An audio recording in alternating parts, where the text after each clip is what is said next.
สถานีวิทยุกระจายเสียงแห่งประเทศไทยจังหวัดเชียงใหม่ AM 1476 กิโลเฮิรตซ์สถานีวิทยุภาคภาษาชาติพันธุ์แห่งเดียวในประเทศไทยที่มีความทันสมัยเชื่อถือได้สร้างอัตลักษณ์กลุ่มชาติพันธุ์สู่สากลเอาล่ะแก้วเคยสังเกตก็ในปฏิทินไทยมีวันสำคัญเกี่ยวกับสถาบันพระมหากษัตริย์อยู่เกือบทุกเดือนเลยนะ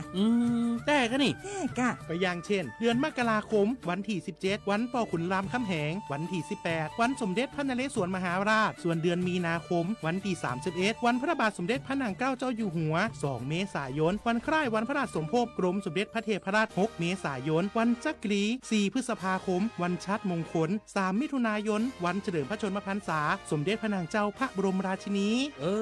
ใช่วันที่28กรกฎาคมวันเฉลิมพระชนมพรรษาพระบาทสมเด็จพระเจ้าอยู่หัววันที่12สิงหาคมกับวันแม่แห่งชาติ24กันยายนวันมหิดลนี่เดือนตุลาคมก็มีวันสำคัญก็คือ13ตุลาวันคล้ายวันสวรรคตของในหลวงรัชกาลที่9วันที่21ตุลาวันคล้ายวันพระราชสมภพสมเด็จย่าและก็23ตุลาก็เป็นวันปิยมหาราชวันที่14พฤศจิกายนวันพระบิดาแห่งฝนหลวง25พฤศจิกายนวันวชิราวุธและก็วันสำคัญในเดือนธันวาคมคือวันที่5วันป่อแห่งชาติครับสังคมไทยเฮาให้ความสำคัญกับวันเหล่านี้คนไทยฮักและก็เทิดทูนสถาบันพระมหากษัตริย์เพราะสถาบันพระมหากษัตริย์อยู่คู่กับคนไทยมาอย่างยาวนานปรารถนาดีจากสำนักงานประชาสัมพันธ์ที่3กรมประชาสัมพันธ์ค่ะ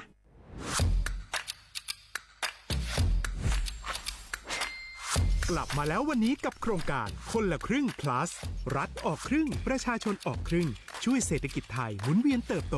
ถ้าเราช่วยกัน plus ต่อยอดให้เศรษฐกิจไทยเติบโตอย่างยั่งยืนด้วย5 plus plus ที่1เพิ่มช่วงอายุผู้เข้าร่วมโครงการจาก18ปีเป็น16ปี plus ที่2เพิ่มวงเงินใช้จ่ายจาก150บาทเป็น200บาทเพิ่มพลังซื้อของประชาชนเพื่อกระตุ้นการหมุนเวียนในระบบเศรษฐกิจฐานรากลดภาระค่าครองชีพ plus ที่3เพิ่มสิทธิพิเศษด้วยการดูแลผู้ที่อยู่ในระบบภาษีให้ได้รับสิทธิพิเศษมากขึ้นเพื่อสร้างแรงจูงใจให้ทุกคนร่วมอยู่ในระบบอย่างโปร่งใส plus ที่4เพิ่มโอกาสให้นิติบุคคลขนาดเล็กเข้าร่วมได้ให้ธุรกิจเติบโตเป็นกำลังสำคัญของเศรษฐกิจไทย plus ที่5เพิ่มทักษะใหม่เพื่อพัฒนาให้ร้านค้านำความรู้ใหม่ๆมาช่วยเพิ่มยอดขายลดต้นทุนเรียนรู้เติบโตและปรับตัวไปกับเทคโนโลยีใหม่เพื่อสร้างเศรษฐกิจที่แข็งแกร่งจากคนละครึ่งสู่คนละครึ่ง plus ไม่ว่าจะสั่งข้าวคนละจานชาเขียวคนละแก้วขนมเค้กคนละชิ้นหรือหลายๆชิ้นก็ใช้ส่วนลดได้ทันทีสูงสุดวันละ200บาทแถมใช้กับฟู้ดเดลิเวอรี่ก็ยังได้สำหรับประชาชนไทยอายุ16ปีเป็นต้นไปสมัครรับสิทธิ์ผ่านแอปพลิเคชันเป๋าตังวันที่ 20-26 ตุลาคม 2568สำหรับร้านค้าที่สนใจร่วมโครงการสมัครได้ผ่านแอปถุงเงินวันที่ 15 ตุลาคมถึง 19 ธันวาคม 2568 แล้วเตรียมพร้อมรับลูกค้าจากทั่วประเทศเพราะนี่คือโครงการที่คนไทยทุกคนช่วยกัน plus เพื่อให้เศรษฐกิจไทยโตไปพร้อมกันโครงการคนละครึ่ง plus ดำเนินการภายใต้เป้าหมายที่ชัดเจนของรัฐบาลในความต้องการกระตุ้นเศรษฐกิจลดภาระค่าครองชีพให้ประชาชนและยกระดับศักยภาพผู้ประกอบการไทยให้พร้อมในยุคดิจิทัลโดยยังคงยึดหลักความโปร่งใสตรวจสอบได้และป้องกันการใช้สิทธิที่ผิดวัตถุประสงค์คนละครึ่ง plus เพิ่มพลังเศรษฐกิจไทยพร้อมโตไปด้วยกัน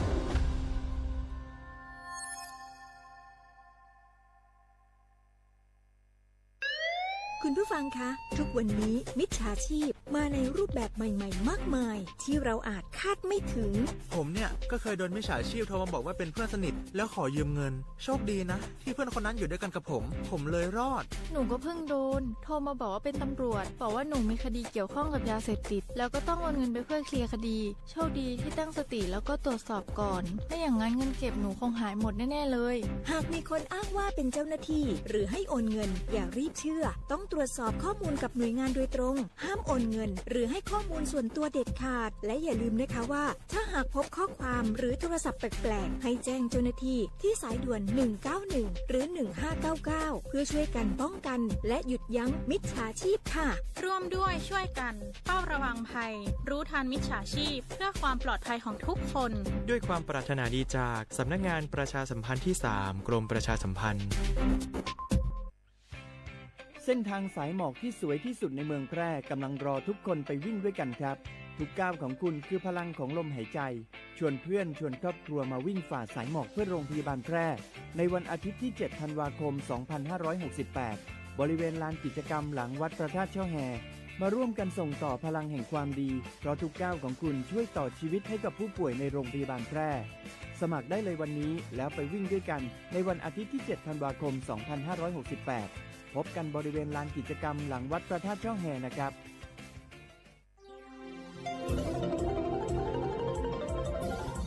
วิทยุแห่งประเทศไทยให้ความรู้คู่ความสุขสถานีวิทยุกระจายเสียงแห่งประเทศไทยจังหวัดเชียงใหม่ AM 1476 กิโลเฮิรตซ์สถานีวิทยุภาคภาษาชาติพันธุ์แห่งเดียวในประเทศไทยที่มีความทันสมัยเชื่อถือได้สร้างอัตลักษณ์กลุ่มชาติพันธุ์สู่สากล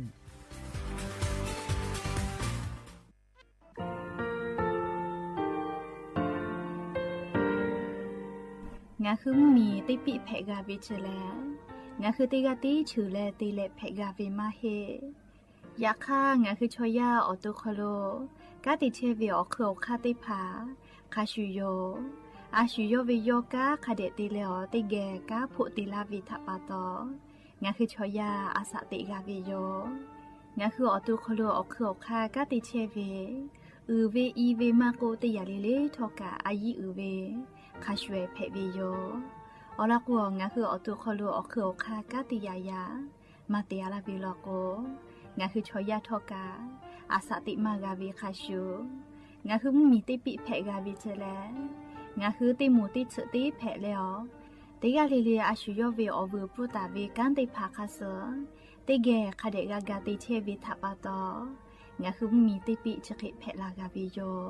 เชแลงาคือเทโจมคุคางาคือมียาถาตอกคอปิลาตาเวปุราเวติชเสนีเสหปามัชหปานิหิงาติชออกขอทามัววิทยาลัยวิชาการศึกษาประสานมิตรโกเวออคโลจากเกรทาไทโจมคุโฮคางาคือมียาถาปิยาลาตาเวตอกคอติพายโย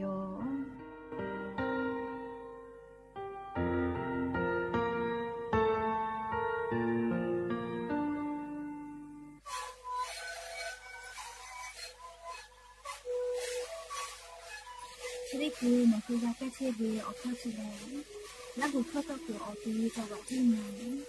AM มาบ่าได้ที่โอหาสิบขวดตัวเฮได้มีเลมหลอกเอาพ่อเอายาแก้เชื้อมาเลยและได้ชิ้นมาเลยและถือว่าเอายาที่มาดิคีแต่แล้วเข้ามาเข้าพายาได้มีเลและหัวข้อก็เชื้อเวและงานและหัวข้อก็เชื้อสมองมาเข้าดูในดีโจ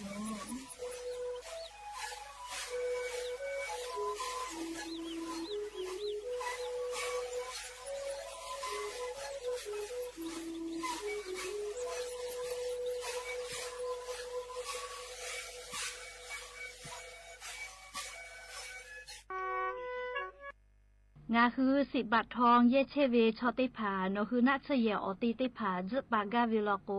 งาคือกาเยโจเวเอกสาติพายโยงาคือสิทธิและประกันสุขภาพแห่งชาติไม่กา10 บาททองสิเซชบาเยเชเวชอติผาติขอวิออคโลงาคือออปอนาเชเยติผาจึปากาวิโยงาค่างาคือกาติกาวิโยออกคาติผาแหลงไงจ้าแอปพลิเคชันสปสชไลน์สปสชไม่เลกาโนคือออตูโนคือสถานีอนามัยมาโกศูนย์สุขภาพชุมชนเมืองไม่กะ อาจุยารัฐบาลวินาศเยโนคือสิบัตทอเยเชวิอติอคโลไกและจะปากาเพวิโยและออเลมือติคาแลโนคือสายด่วนสปสชก็เวเตแซศูนย์ชีวิตถาถูกไกและโนคือนาศเยอติติพาจะปาเพวิโยและงาคือกาเยโจเวละไทยกษาติพาแลบาประจำตัวประชาชนไม่กาอาจุยาราชกาโตลาตาเวหมายเลขบัตรประจำตัวประชาชนที่จุเซแม่โจเวบัตติพากาเพวิโยยาไอบามาโจฮิวิชอติพาโลโกใบเกออตาติเลเยเพวิไม่กาอปอยเวบัตรประชาชนเกียวเยนาบะทอรอติชอเกียวเยเพวิโยและงาฮือลุเยตาเวนัชเยติพานี่คือเวบัตรประชาชนคัสโซมากาตาเวติพาโลโกโนฮือเชตาเวอติอคโลเยเสพาเว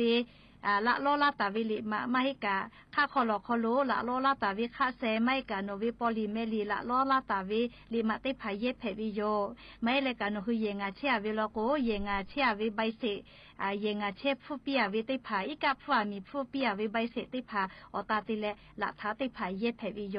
เฉลงาคือ10 บาททองเยเกืออคโลนัชเยติขอเวียวอปอจปากาเลงาคือจปาวิทยาธากาเยโจเวละฐานเอกสารติพาเพวิโยโอลาสนาเวอนาทกะสปสชหัสักโฟตอลากาวิโยบัททะเยเลโอลาสอนาทะเตนีและหัสลาเพวิโยและโอลาสนาเวโอเลมือติเขกาวิทอมอนีเลกูเปโคโอลาสทะชิบาลาเลอัตโนมัติเวอคือทะเยเลชิบาลากาวิโยอะขอเชเลชิบาเวกะโอลาสเปปาเวกะเพวิโยเจจาดักกือนาบะเตเสศูนย์สปสชเขเตเจใหม่ศูนย์งาเสนิหิงาเสงาสูต่อพ่อเวเตขอ00นิมาสิอานาพ่อเวเตเสนิเสทะยาเอเตเลชมอติกาลิเลจาดักเพวิโยเจแม่งาคือเจ้าวัดจิ้งใหม่ออกข้อต่อเกือติออกคโลโฆษณาติผาคือกาเวลโกจ้าดาลาเพวิโยอลโกงาคือจิ้งใหม่ออกคโลเวสถานีวิทยุกระจายเสียงแห่งประเทศไทยจังหวัดจิ้งใหม่แลออกข้อต่อเวสายาติผาสู่ไกเวกาวืจ้านอคือและโฆษณาติผาคือกาเวลโกจ้าดาคือโทรศัพท์นำบะแม่0 5 แซนี่สือขอ0ขอฮีมาเฮเลกะ0ก้อนี่อ้อขอฮีงาสือก้อโทรศัพท์นบะชเวทะจ้าดะและโฆษณาติผากุลาเพวิโยอาเลตุทะอามากาโมเจโตนาโอโปเลโตตุเตโยโชเตไกทาทองามาโม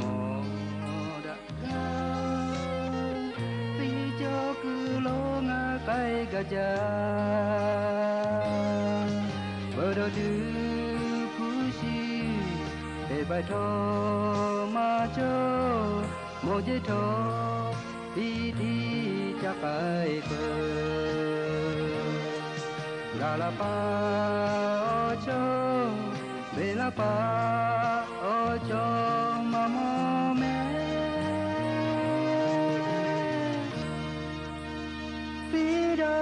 ปาโต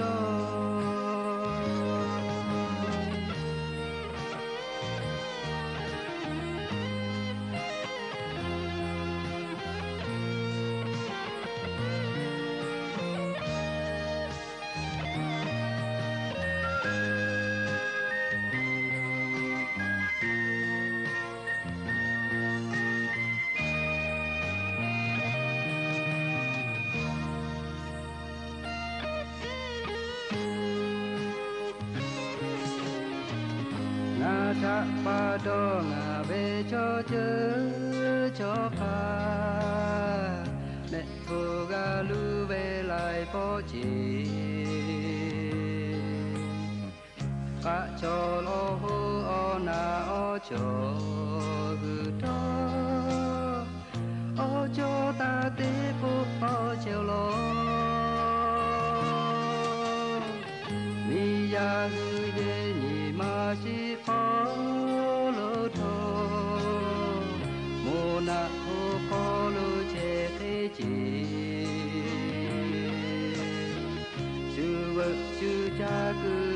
제가 니제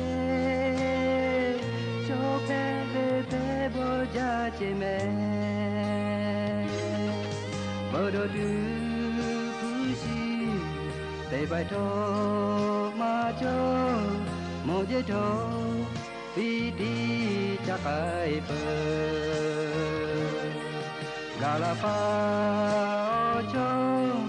벨라파 오초 마모메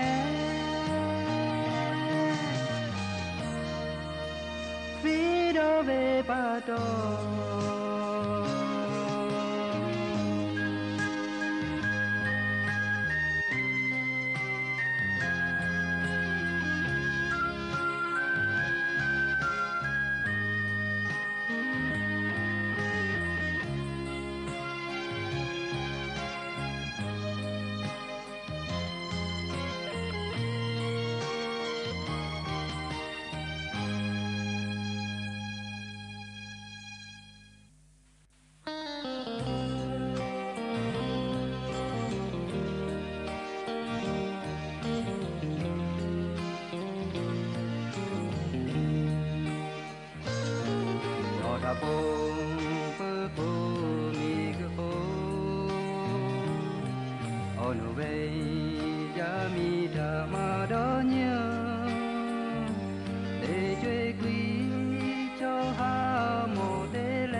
Te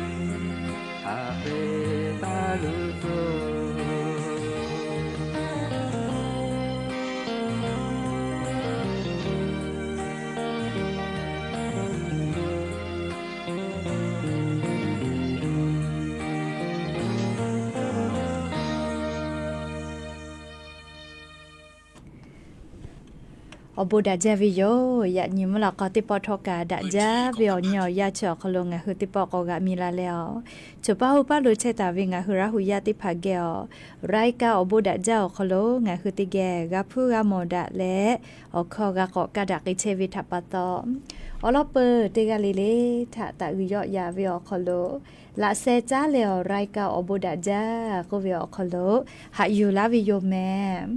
หาวิอวิอเนียละหุยาค่ะพ่อเชพะโลเชตาเวค่ะคิเพเชลีนาติกาลิเลทอกาจาเมดอเมซุเมกาเมฮาเลดอซาเชอลีนาชุดเจวิอยากานี่คือไทมิงกอคอโลแลมมูยิคอยาปืลาพ่อเชอวิแม่มูยิคอยาปือะลอโกมกะวิอยากอลุอิตุโยอเจ้ายาแลยอวิยออยาคัสจอปาไกเชวิโยแม่อเจ้ายาจะเคติปิปาไกเชวิทัปปะตองาคือติกาลิลิกาสติตะแม่เชซาจอซาพ่อเวอลอกอเจ้ายาปิปาลาโกอานานาบัวปุมากาไลเจไลยางาคือชอยากยอแป้งกาลาวิโยจราปะตองาคือติกาลิลิกาจาเวดอเวเชเวจอเวซมือกากาเจเวจะได้ผ่าออกคโลกาอายีอยู่และอาชุยอตัวยอยากาทะกะแดนหาซาดักอิสิแมมอลอกวอเลเชซาจอซาปุเวอเจได้ผ่าชอแต่ฮอตาวิมาจอเจโกมาคือกาเวลโกเลียชุยอตุยอกะจาเลกาติยูเวติคาเจติจอวิเจยกชอยามิงกโคโลอาสติเชเวียเลนอมะโกงามะโกเลติกาลิเลทอกามเชซาจอซาปุเวอเจติพัทะลูเวโยอลโกมาเชซาวิทยาทาพุชคามาจอเลเมวิจาตุคามาจอเวมาโกเลียปูเวกาขามาดาวิเตอลากางาหือฮัเลมากาเมเลจราปตอเชซาจอซาปุเวอเจติพัชเลเลอพุขะจาวิโยแมเฮโกยานิเวอยากาเชดิซอคโลเลสเปออนยก็กับวิโยนาลีออยาออนยฮัติภากะปุไกเวไวจาแมยานิเวอยาเลติชฮาปาออตุบะฮาปาคโลยานิเวอยาเลติชขอนกับวิโยยะนี่แหละมูนีแพวิลอแม่และจะขอเท่ากันยี่หินชงาขอสขอฮาวิอวิอเนียระหุยาติเผาตินิเลเลมุลกอวิอยาติชตินาลิตาและสาวุมุลกอติชนาลิทักขะไกตินิเลเลงาคือละหุข้อรายกาอโบดะจาวิทยุเรดิโอ AM ติฮิโอฮาสจิคกิโลเฮิรตซ์ติไลพองาคือละหุข้อรายกาอโบดะจาตอกไอเชวิโยแมมเปิดตาเลกันยุพอติพ่อแล Facebook Fanpage สวทเชียงใหม่ AM 1476พ่อกะไลฟ์สดติดต่อไอเชวิโยวิอเนละหุยติภาลุลาเลกะกะกะโมปุเวลโกตาลือปีแม่เลติกาติไลค์ติกาติแชร์ติกาติคอมเมนต์กดไลค์กดแชร์ติและติแกนี่คือละหูชอจิตาโอกาปิดักไอแพวิยอมและลิยานิมลอกวิอยาชอคโลกางาคือละหูข้อไรเก่าบุดะจาและลิยมคัมเผือละเป้างานนาริติชนาทีตาเลขอนาริวิอยากาเลียงาคือละหูข้อไรเก่าบุดะจากวิชติปอกอตตุเสวิแมเลวิทยุเรดิโอ AM ติงาฮาออชกอติไลถะตอวิแมสวทลำปางเลี่ยรายการชาติพันธุ์รู้ทานภัยก็วินะเชเวติปอกตอเวอำคำเผือละป้องานาริติชนาทิทาตาตอเวเรียกของงาคือละหุยติภากาวิทยุเรดิโอ AM งาฮาออชกอกิโลเฮิรตซ์ติไลพอโนหุกาละหุคอติปอกพอนาเพวิยอมเอกยันยิมลอกวิอยากายูเวลาตาวิซาตาอลอติภาไลลอยูเวลาตาวิยอมจะได้คืออลอเปติลอติแกยูเวลาและงาคือกาดะเจดะไกตุเวแลยะนี่งาคือมีอคโลแพกเชเวอเจ้ายามุชามุยีมุกะมุหอพอจานดาวิซาตาอลอติภาชาอลองาคือยูเวลาและติแกกาดะเจดะไกตุโยแมมจีจอปากรมอุตุนิยมวิทยาพ่อโยคือชานีแตะนีและอลอซาตาติภาปิลาไกตาวิแลนี่คือไทมิงกอคโลเลนี่คือไทมิงกอคโลจีจอปานะเลกรมอุตุนิยมวิทยาพ่อโยคือชานีแตะนีและเลอลอซาตาติภาปิลาไกตาเวยะนี้ เวอยาคอโลงาคือไทมิกืออคอโลทอไลพอแลมุยอาจจะก็ยอยาลาวิเจอันทักเขมะมาจอเจยาค่ากามุยกอลูเอแลมาตะลาเวแลไทมิกืออฮอติตอพอเตกาติตีแลมุยลามาจากิตุโยเจเฮโกลิงาคืออวิอนิมมียาติผาไทมิกืออฮอติตอพอเชตาวิชอติผาซาตาคาเดพอนะแม่เปิดตาเลกาลิงาคือไทมุเหมียวนาติตอพอญาณิสาลิยะนี้มุยาเจยอยาลาลอลิยะญอติฮาวิอคอโลออชเปเซอคอโลเชอาวิเจมาเวแลลิจาวะเมฮอซอจีใหม่จีให้ลำพูลำปางเลตากกำแพงเพชรสุโขทัยพิษณุโลกและเพชรบัวตีชะได้เผาคอโลเจเลเตฮาเวอคอโลออชเปเซอคอโลจิแมเลอวิอนีละหุยาอตีชะได้เผาคอโลเชอาเวยะนีไลพอลอกวมุชาเลดะจาตุโยเฮเมเลไลกามุชาเลดะจายาคาไลกามุนาเลมุยีลาเชเวกะจอตุโยเฮเลอวิอนีละหุยาติผาโชเป้าป้าโดเชตาเวกาอลอซาตาเฟตาลาเพวิยอมกอเตียเลเลียไทมิงเกอภาคอีสานพอกะเตฮาเวียเซชเปเซจิแมมุยยอยะลาลอเลภาคอีสานพอกะเพื่อเลไทมิงเกอก็จะเตตอขอเชเปเซจิไทมิกูมุนีตอพอกะขอเชเปเซจิแมไทมิกอฮอเตตอสุเชเปเซจิแมเลกุทิพอกะขอเชเปเซเจนิเวตยาทาเลงะคือแทงเหมียวนาติตอเลภาคอีสานพอแลมุยีเตผาอาจจะก่อยอยากไกลอเลไทมิกูอนาติตอพอเลอฮอติตอพอเลมุยาจะย่อยลอเลอยากค่าออกเก่านิวพ่อไล่กาลอกัวมุยจงมาลอแม่เลติกาเพวิกามาชุดาวิทัปตอเฉเป้าป้าโลเวอลอซาตากาอยู่เวลาแลติแกกาดะเจดะไกเพวิโยแม่เฮโกชดิซอคอโลก่อนไกสาเลียมุยออกคาติผาคาคิพ่อหมอปื้อตาเวเลนะเลมุยออกคาติผาคาคิพ่อหมอปื้อเวเลนะเลเตชุขอนตาเลนิชเตนิเวอยักขะไกเวนะเลงาคือไทมิงกอคอโลญาณิสาเลอนาติตอพ่อโลแลมุยยอยะลาลอเลนี่เชเปเซตาเลออเชเปเซอคอโลเจไทมิงกือภาคอีสานพ่อกะยอยะลาลอเลอญอยะชอคอโลเตเชเปเซตาเลเซเชเปเซอคอโลเจไทมิงกอก็จะเตตอมุยจอมาเฮลอแมออเชเปเซตาเลขอเชเปเซเจมุนีตอพ่อกะออเชเปเซตาเลขอเชเปเซไทมิงกอฮอเตตอสุเชเปเซตาเลฮีเชเปเซและกุทิพอเลออเชเปเซตาเลขอเชเปเซขะไกเจนี่คือซาตาคาสอนิเวลโกเลยะนิเวลยาไลพอมุยจอมาเฮลอแมสาเลเลกากุทิพอไทมิงกอก็จะเตตอเลไทมิงกอฮอติตอพ่อมุยจอมาลอมุยย่อยวิเชงคือไทมีอนาติตอเลภาคอีสานพ่อเจติลอลีชกาม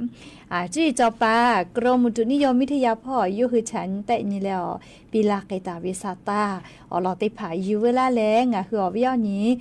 ลาหุยาติผาทาอลอซาตาติผาจะเคชิลากาลาวิโยแมก็จะเลเมฮาวิอยากาอวิยเนี่ยลาหุยาติผามุยลาจาวิทัปตอเฮปุขอวิอิกะติผาลูยะลาวิจิแมเคเตเลลูวิสิวิอเจติผากะรับฟูเวลอแมนี่คือจังหวัดจีใหม่อคโลเลค่ะพ่อเลก็โกเลนัวอำเภออมก๋อยพ่อเจมุยลาจาวิทัปตอเฮปุขอวิกะลูยะลาวินะลูวิสิเวกะฟูเวเยติผากะเลกะลูใบวิจิแม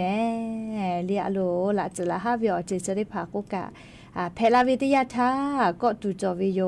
เลขกวงคืออวิอเนี่ยละหุยาติผากะจะได้เจแล้วนอคือเกอมุยลาจาลือจาเวลโกเลกะลอกะคาสึอีกะคาสึติผากะคาเดกะนี้เลอลอกจะได้คือจะขอวิอยาชออามาติจึกะกะเพก็เพจาเวก็มาเล กะเพกเพจาวิทัปตอลูวิสิเวกากะพูเวติยาทาลีกะพูกะค่ะมาวิโลเมเลเขกงะคือเตกะเลเลกะอเจ้ายักษะกะมีกะตัวโปนะเลซาตาติภะกะคะเดพอหาอยู่แม่ก็จ้าเลกะเลงะคือหมอทอกะเยเวกะสติตะแม่ยันเนเจกุมาอาสาติจุสขอเวติกายอชอเลโรคกะบะกะเกจายโลกมากะเกจาเลเลคเตเลยอชอยกอิเชเววุสเวติเคชอเลมากะเกเลโอเววุสกะปูเกเตเวนะอยากเข้ามาปูเลอุปอติเข้าลาเชเวติเคเลวอทีเลเลกะโอเคทีบายวิเจคเตเลยันเนเอกะปาชกะลิเซวิจิชอลกุขอกานาวิจิแม่ลิ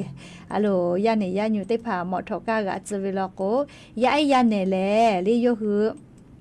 สติคเดมาตาปื้อเวทปะตองะหัวปอยติผายาปายามิถาเลหมอทอกากะจเวลโกเลสติคทากะคเดกะปิเชวิแม่แต่ก็แล้วเวียนี่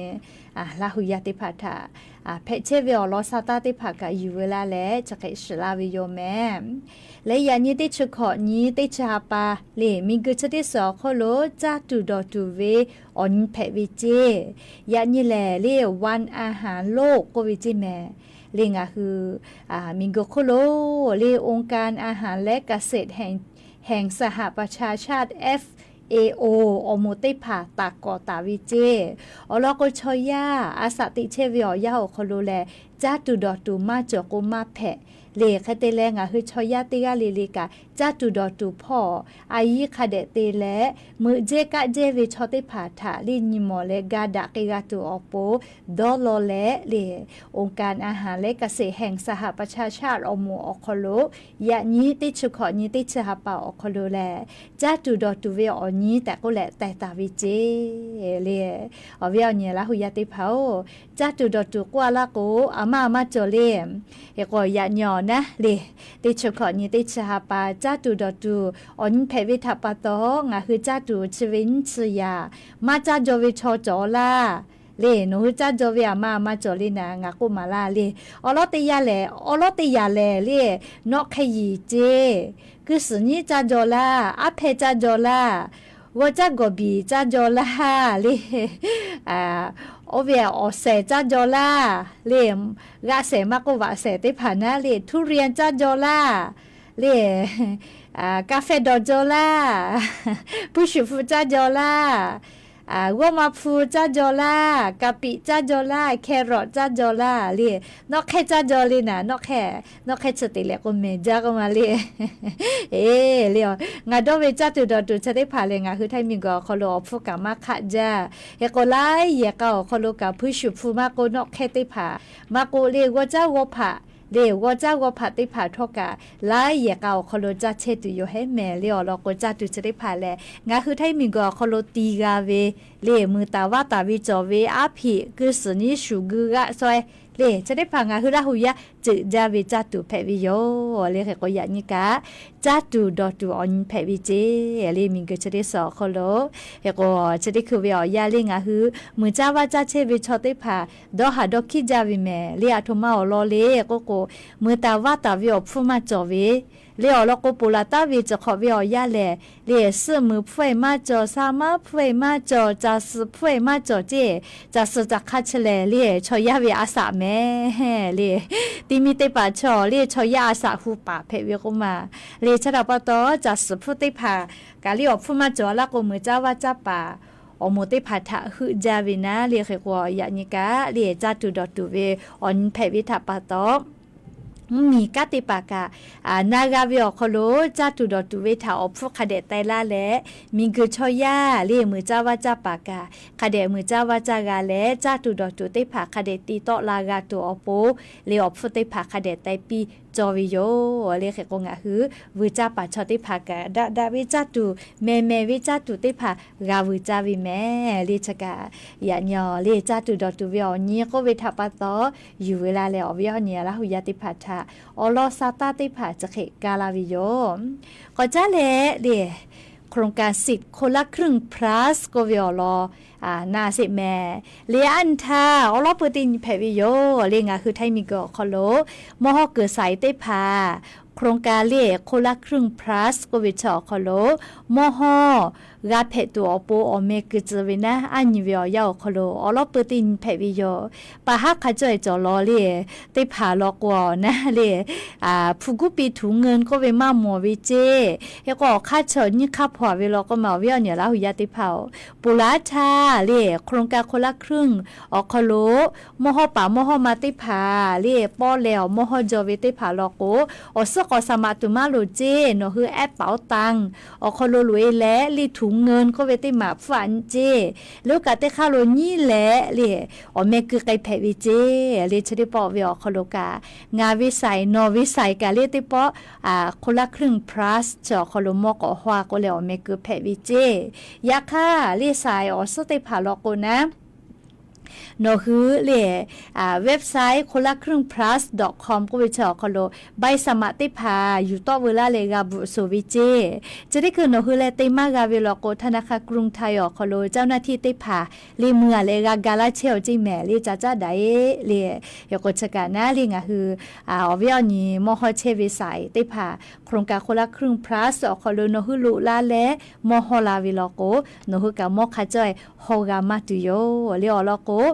จะได้ปอวิอยาฟูจอกกาและกาจากาดอเวติลานอลากาตุอโปดอลอเลโครงการคนละครึ่ง plus ก็เวเลชอคโลตินิเวอฮาบะฟูมอปาจากาวิเจเฮกว่าจุยารัฐบาลเป้านิฮากุลาโกเนหือเป้ากานิฮากากุเวนะติกาติกุปอดาอาเลตินิเวอคโลอฮาฟูมอปาจากาวิเจแม่จะลาปะตอเลยาเนยานูติภากากุเฮอาแม่เลจะได้ปอคนละครึ่ง plus ชอคโลเลยาเนอาสาติชุขอเวียตาปีวิโยเลอาสาติชุขอเวบามาจวิชอลงทะเบียนแผวล่าคนละครึ่ง plus ชกาวล่าก็เลยไล่กันนันข้อจวิเลบามาจวิชอลโกมากาแม่เลบากาจวิเลชเวเลยยอวิเงื่อนขายออกคโลกว่าเวอยาจวิโยเตอาสาติชุขอโควิเจนี่เลบากาจวิเจแซเลงาฮือปุลาตาทาโครงการคนละครึ่งอลอติปุตาเลงาปุอคโลติพิติยาจวิชมากาเพเจเตผาลอกวโครงการคนละครึ่งปุลาทาเตตาเลงางาปอติลาวิอคโลเตผาลอกูเลฟูปายูเวนาเคเตเลชูยูกาเลอายีเตปีเวนามีกาเตปาเลว่าใครเวเตผาลโกมากกจ้าปีเจเลเคเตเลบาทสวัสดิการแห่งรัฐมาจอเวชอเตผากาเพวิเจเลชเวอเงื่อนไขนะเลคนละครึ่ง plus อคโลแยกไอตัวเวเลชเวเตค่ากานากาปีเวแม่เลชเวอเงื่อนไขเลเคเตเลกาวิพ่อคาเคกาวิเลโกเลงาคือภาษีอคโลระบบอคโลเชเวลโกนีฮิอหาบะกาวิเจแค่ก็ตินิเวนะเลอหาผู้คาช่วยไปเยกาวิโยแค่ก็ระบบภาษีอคโลมาเชเวติโมลโกนีฮิบะเจเลยก็จะเข้าไปกับแอปเป๋าตังอคโลกาลงทะเบียนวิจิแม่มุสนะขอนาริตาพอเย็บแผลและมุเผือตาคือติชตินาลิคาไกเย็บแผลวิเจเลตินิเวนี่หาลิมาปือเจเลคติเย็บไกแผลวิเจติชนี่หาปาปือทักคาไกเจเลอยากข้าวมากาเวเลหุยวูเวเลจะวูชูดอวิชอมาแผลจิแม่เลแค่ก็วิญญาณละหุยติผากานากาปีเวเลแค่ก็ลงทะเบียนเวใส่ติผานะใส่ติผาโครงการเล่คนละครึ่ง plus อคโลมอฮอกาวิสัยติผาลโกติชงานนี้ติชหาปาตาและติชกอนี้ติชนิหาปาคาเกโนฮืออเมกุแพวิโยและงาหุมียาเล่คนละครึ่ง plus เสยกไอตัวโปอเมกุวิอยาแลนี้ชนิตาเลนิชกอนี้ติชหาปาวิอยาโคโลเจแอปเป๋าตังพ่อกาลงทะเบียนการับสิทธิ์วิเจตาเยวินชกอนี้เล่ติชหาปาทาเจเดริวอรี่ลกว่าหาปาสุนไทยเลติชติหาปาไทยเลเยกาวิเจปุยวิอยาเลเซชตินิติชนิหาปาอคโลเจเลชกา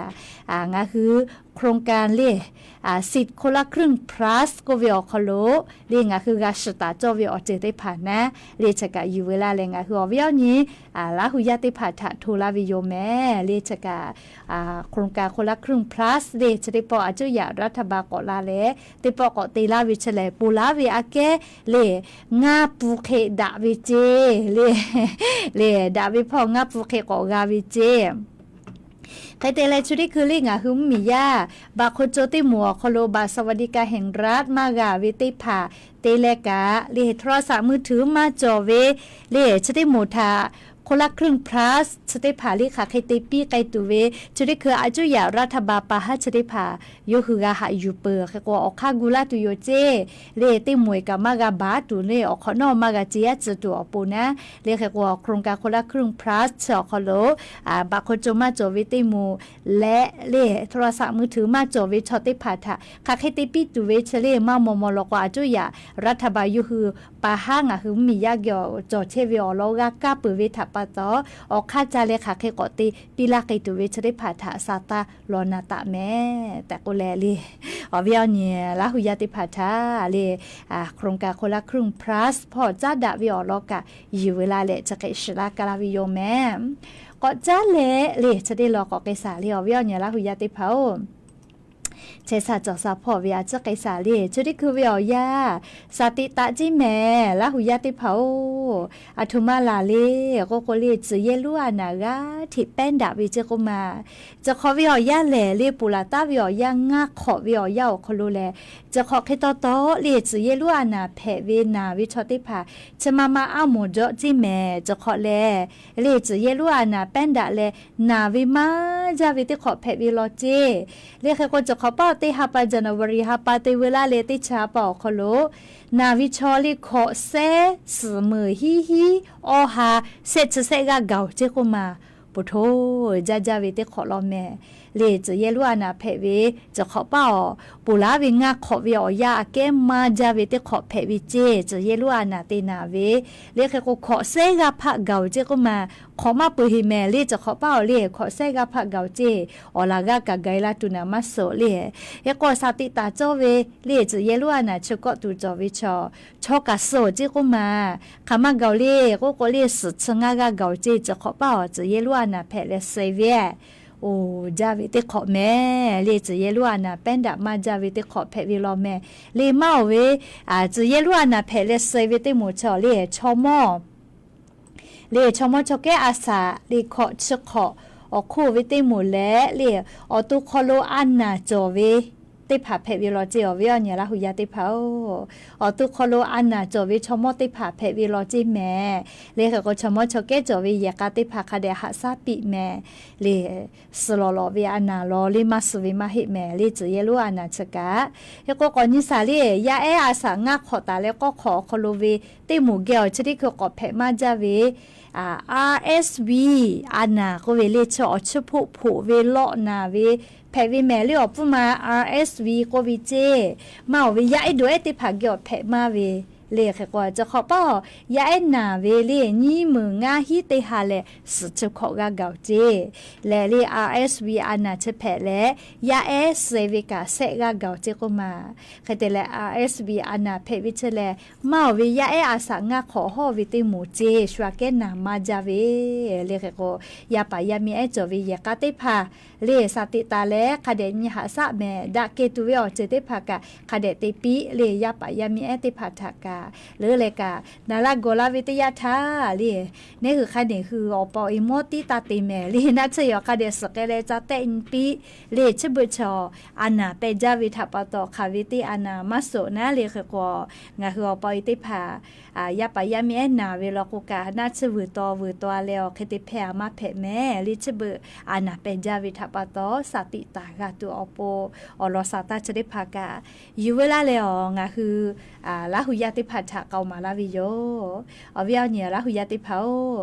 จะขอวิยากาเทมมีอนาติตอเลภาคอีสานพ่อแลมุโซมุผือวิยาเลมุกาวิมุฮอกอมาปอตอเราลอแม่เลยยาสนากาเลอันซอเกกาจวาลาลอกมาเลยขอคนลอกูพ่อแลโกวิเจติกามาเหียวแฮเลยขอคนลอกูพ่อกะเราให้แม่เฮก็จะขอวิยากานิเวติยาทามุกาวิยาเลเลยลุยเวอาจุนายวิเจอยากคัดทอกากะวิยาเชเนขอป้านิฮาปาฟิฟาริฮาปาคาไกเจเฮก็เจ้ายากาติคือติยาจะเคติปีปาเชวิทาปาตอลีสติตาโกกาเวนาลิติกาลิเลกาอลอโกเชซาจอซาปุวิออเจติพัชอแต่หัววิมาโจโกวิทาปาตอลิงาคือติกาลิลิกาสติตาเลกาฟา ปื้อวีแม่แต่กูแลงะคืออเวียวเนี่ยลาหุยาติผาชาเพเชเวอลอซาตาติผายานี้มุหลอกกอเวียวยาวคอโลอยู่เวลาเลงะคือลาหุยาติผาชาจะเคเกามาลาวิโยแม่อวิยเนี่ยละหุยาป้าลิบุลาวิกาจุญญานิสาลีคอมเมนต์กะจะหมอก็กะตุติหมอก็มาอวิยเนี่ยละหุยาติเผายาเนี่ยเขาพ่อมุนาเลอันทาลก็เลมุยลาจาเจจีให้พ่อจีดาวพ่อกะเลแม่ไอพ่อกะสลามาโอบูจาเจอีแม่อบูจาเลอวิยเนี่ยละหุยาติกาเลอกากาจาแม่เจอีแม่เลอบูจาเลฮ่าเลดอซาเชอก็กาวินะเลโอเคเลอบูจาเลชป้าลงอ่ะคือราหุยาอ๋อรอสตาฟตะลาเชเวกดไลค์กดแชร์กากาเตลาเชเวเตกาเลเลกาอบูแต่โยแค่กดชดิสุสปุขอนี้งาคือราหุยาจะสจาเวไลขะจอเวลอแม่เลนอกเคียวพอบูเยนาบะง่าบูเยนาบะง่าไม่นี่นาบะออลาเลมาโดโนเลอุกาติบูเยเจคเตเลอคานาเจเจ้ากาเลีสารุสิตาวิจิเจ้ากาจัสจาวิจิหุยตาพ่อกาจัสจาวิจิแม่เรียกเขาพ่อจอหินามาโซเลงาคือราหุยามาทุลาโกเรียงากามาสวิโยเรียกแค่อวิยเนี่ยราหุยาเป้าจลากาเวลโกทุลาเพวิแม่เรียกแค่ยานิมุลกอวิยากาอวิยเนี่ยราหุยาเรียกชุเป้าปาโลเชอวิกาวิทยุเรดิโอพ่อมาโกเรีย Facebook แฟนเพจพ่อสวทเชียงใหม่ AM 1476พ่อพนาเชเวติกาเลลิกาอบูจาแม่เลงคือละหุยาชเป้าปาลุเชเวออกาปิลาเชเวเตหมู่เลลิกาเลอบูจาเลเขกว่าจะสอจาวิอเจ้ายา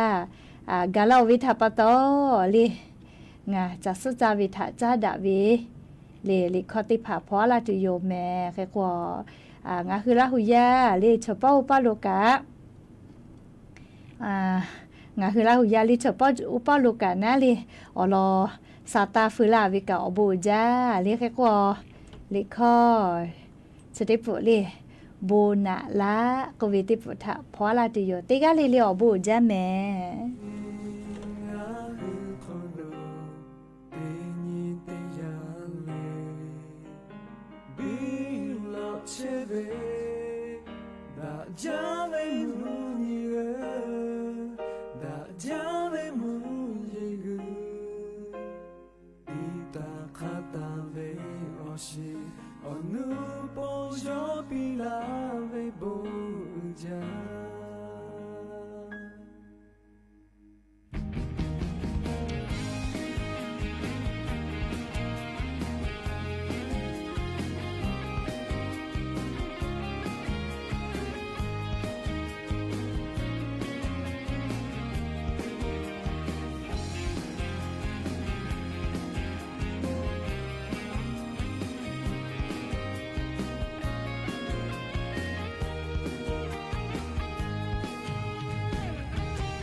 ติโคโนเวโบนาลาเลเตขอมาจาตุดอตุอสิอนุมอเปเจหูจาหูคืออคองทองนอหาชาลาเลพูลามาลาเลดาลาเชเปมีดูเป็นผู้ชิโมเจ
โปรโมทซีเกมพร้อมดึงดารา 12 คนร่วมถือป้ายประเทศในพิธีเปิดต่อไปเป็นรายละเอียดของข่าว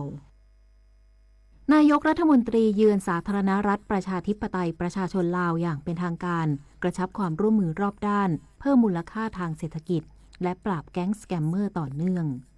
นายอนุทินชาญวีรกูลนายกรัฐมนตรีและรัฐมนตรีว่าการกระทรวงมหาดไทยให้สัมภาษณ์ก่อนออกเดินทางจากท่าอากาศยานทหาร2กองบิน6หรือบน6ดอนเมืองกรุงเทพไปยังท่าอากาศยานนานาชาติวัดไตนครหลวงเวียงจันทร์สาธารณรัฐประชาธิปไตยประชาชนลาวสปป.ลาวในการเยือนอย่างเป็นทางการโดยระบุว่าการเดินทางครั้งนี้มีวัตถุประสงค์เพื่อหารือประเด็นสำคัญในการกระชับความสัมพันธ์ทวิภาคีระหว่าง2ประเทศรวมถึงผลักดันการเพิ่มมูลค่าทางเศรษฐกิจและความร่วมมือในทุกมิติทางด้านพลังงานความมั่นคงและการค้าและยังให้ความสำคัญกับการแสวงหาความร่วมมือในการป้องกันและปราบปรามยาเสพติดซึ่งเป็นเรื่องที่จะต้องมีการพูดคุยหารือในหลากหลายมิติโดยการพูดคุยครั้งนี้จะเป็นในลักษณะของการกำหนดกรอบนโยบายและแนวทางภาพรวมนอกจากนี้ยังได้ยืนยันการนัดหมายหารือประธานาธิบดีสาธารณรัฐเกาหลีในการประชุมเอเปกที่จะมีขึ้นหลังการประชุมอาเซียนโดยอาจมีการหยิบยกประเด็นการปราบปรามแก๊งสแกมเมอร์ขึ้นมาหารือร่วมด้วยการพูดคุย ในทุกๆด้านมีความคืบหน้าไปในทางที่ดีจริงๆเราก็มีการดำเนินการเรื่องการปราบปรามแกมเมอร์อยู่แล้วฝ่ายตำรวจเขาก็ดำเนินการตลอดฝ่ายกระทรวงดีเขาก็ทำของเขาอยู่เป็นประจำอยู่แล้วไม่ได้ทำตามกระแสกอบตามที่อยู่ในคำสั่งก็เป็นผู้ปฏิบัติงานนะครับผู้ประสานงานสำหรับกรณีที่มีการวิพากษ์วิจารณ์ว่าอาจมีนักการเมืองเข้าไปเกี่ยวข้องกับขบวนการสแกมเมอร์จนทำให้การปราบปรามติดขัดนายกรัฐมนตรีกล่าวชัดเจนว่าไม่เคยมีการติดขัดเกิดขึ้นและมีความคืบหน้าไปในทิศทางที่ดีขึ้นพร้อมยืนยันว่าเจ้าหน้าที่ทุกฝ่ายทั้งตำรวจและกระทรวงที่เกี่ยวข้องได้ดำเนินการปราบปรามอย่างต่อเนื่องเป็นประจำอยู่แล้วไม่ได้ทำตามกระแสสังคมแต่ทำงานเชิงระบบอย่างสม่ำเสมอสำหรับคณะกรรมการปราบปรามสแกมเมอร์ชุดใหม่นายกรัฐมนตรีกล่าวว่าได้จัดตั้งขึ้นโดยมีกรอบการทำงานที่ชัดเจนตามที่กำหนดไว้ในตำแหน่งโดยมีพลตำรวจเอกเพิ่มพูนชิดชอบเป็นกรรมการทำหน้าที่ฝ่ายปฏิบัติงานและผู้ประสานงานหลักพร้อมแสดงความมั่นใจและหวังผลในการทำงานของคณะกรรมการชุดนี้และปฏิบัติถึงกรอบความร่วมมือหากมีต่างประเทศร้องขอให้ไทยร่วมมือในการปราบปรามแก๊งสแกมเมอร์จากนั้นเวลา 9 นาฬิกานายกรัฐมนตรีนายอนุทินชาญวีรกูลและนางสาวธนนนท์นิรามิตรภริยานำคณะผู้บริหารได้แก่นายพิพัฒน์รัชกิจประการรองนายกรัฐมนตรีและรัฐมนตรีว่าการกระทรวงคมนาคมนายศรีหศักดิ์พวงเกตแก้วรัฐมนตรีว่าการกระทรวงการต่างประเทศนายอัตพลเลิกพิบูลรัฐมนตรีว่าการกระทรวงพลังงานนางสุภจีสุธรรมพันธ์รัฐมนตรีว่าการกระทรวงพาณิชย์พลโทอดุลบุญธรรมเจริญรัฐมนตรีช่วยว่าการกระทรวงกลาโหมนายทรงศักดิ์ทองศรีรัฐมนตรีช่วยว่าการกระทรวงมหาดไทยนางสาวไตรสุรีไตรสรณกุลเลขาธิการนายกรัฐมนตรีเดินทางถึงท่าอากาศยานนานาชาติวัดไตสาธารณรัฐประชาธิปไตยประชาชนลาวโดยมีนายบัวคงนามวงศ์รัฐมนตรีประจำสำนักนายกรัฐมนตรีสาธารณรัฐประชาธิปไตยประชาชนลาวในฐานะรัฐมนตรีเกียรติยศพร้อมคณะฝ่ายลาวอาทิรองรัฐมนตรีกระทรวงการต่างประเทศสปป.ลาวและรองเจ้าครองนครหลวงเวียงจันทร์ให้การต้อนรับสำหรับการเยือนสปป.ลาวครั้งนี้นับเป็นการเยือนต่างประเทศอย่างเป็นทางการครั้งแรกของนายกรัฐมนตรีภายหลังดำรงตำแหน่งและเป็นโอกาสพิเศษเนื่องในวาระครบรอบ75 ปีการสถาปนาความสัมพันธ์ทางการทูตไทยสปป.ลาวโดยนายกรัฐมนตรีจะเข้าร่วมพิธีต้อนรับอย่างเป็นทางการณสำนักงานนายกรัฐมนตรีสปป.ลาวก่อนพบหารือเต็มคณะกับนายสอนไซศรีพันดรนายกรัฐมนตรีสปป.ลาวในโอกาสนี้ผู้นำทั้งสองฝ่ายจะร่วมเป็นสักขีพยานในการแลกเปลี่ยนบันทึกความเข้าใจและพิธีส่งมอบความช่วยเหลือแก่สปป.ลาวหลังจากนั้นนายกรัฐมนตรีจะเข้าเยี่ยมคารวะนายทองลุนศรีสุฤทธิ์ประธานประเทศสปป.ลาวนายกรัฐมนตรีไทยและสปป.ลาวเห็นพ้องเสริมสร้างความร่วมมือรอบด้านความมั่นคงการป้องกันและปราบปรามอาชญากรรมข้ามชาติยาเสพติดและการค้ามนุษย์ในระหว่างการเยือนสปป.ลาวอย่างเป็นทางการนายอนุทินชาญวีรกูลนายกรัฐมนตรี